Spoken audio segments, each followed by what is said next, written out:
Assalamualaikum warahmatullahi wabarakatuh. Selamat datang dalam video presentasi kelompok 9. Pada kesempatan kali ini, kami akan memaparkan materi mengenai konsep filosofis tentang komponen pendidikan Islam. Selamat menyaksikan.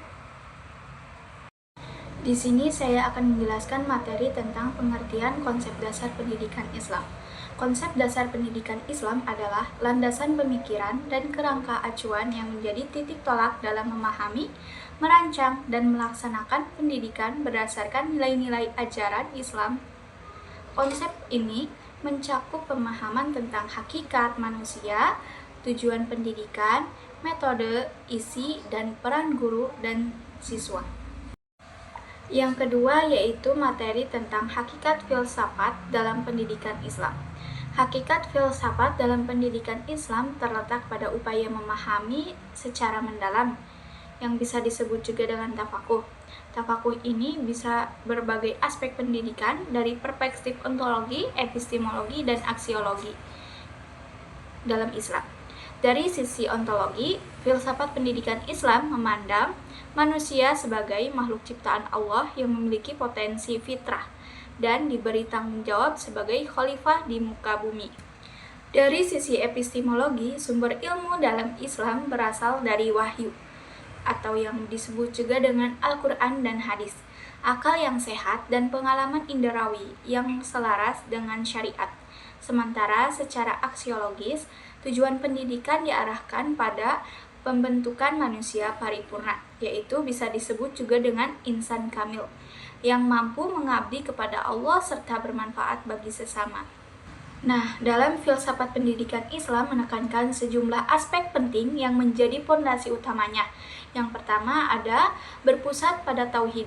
Jadi, dalam perspektif Islam, kehidupan manusia dari kelahiran sehingga kematian harus senantiasa berada dalam rangka menjalankan perintah Allah. Yang kedua, meningkatkan pembentukan akhlak mulia. Ajaran Islam hadir untuk membimbing manusia menuju akhlak yang luhur. Tanpa agama, manusia tidak akan memiliki tolak ukur yang sahih tentang kebaikan akhlaknya. Lanjut ke tiga, yaitu berorientasi pada pengembangan ilmu pengetahuan.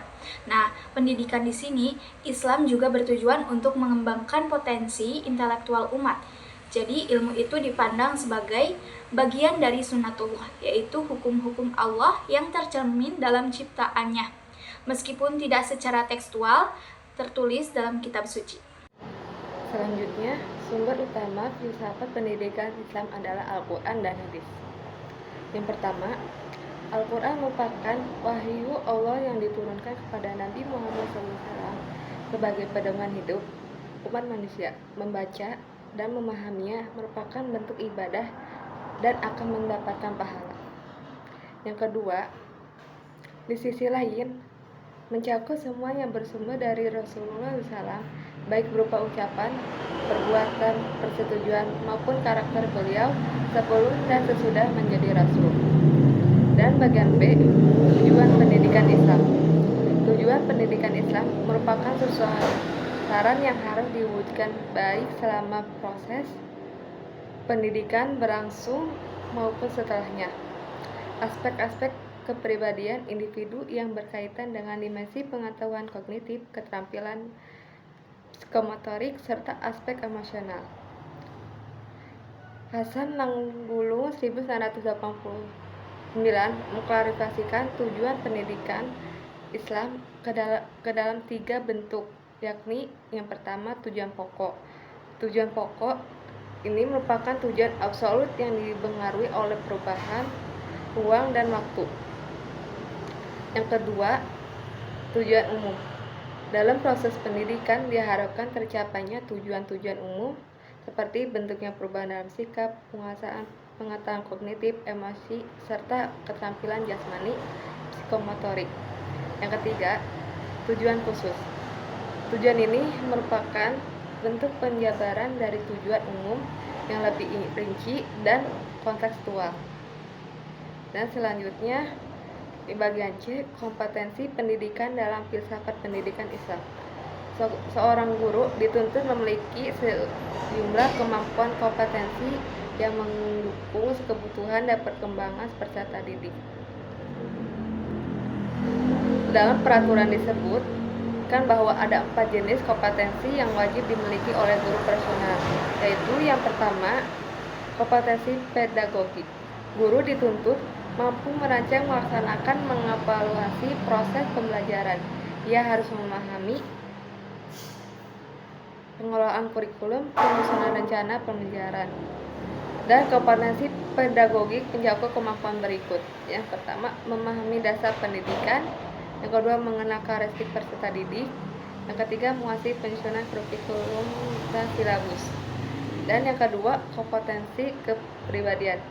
Seorang guru harus memiliki kepribadian yang baik, stabil, dan bisa menjadi panutan bagi siswa. Ciri-ciri guru yang memiliki potensi kepribadian antara lain: yang pertama, taat beragama, berakhlak mulia, bersikap bijaksana, dan adil. Selanjutnya yang ketiga ada kompetensi profesional.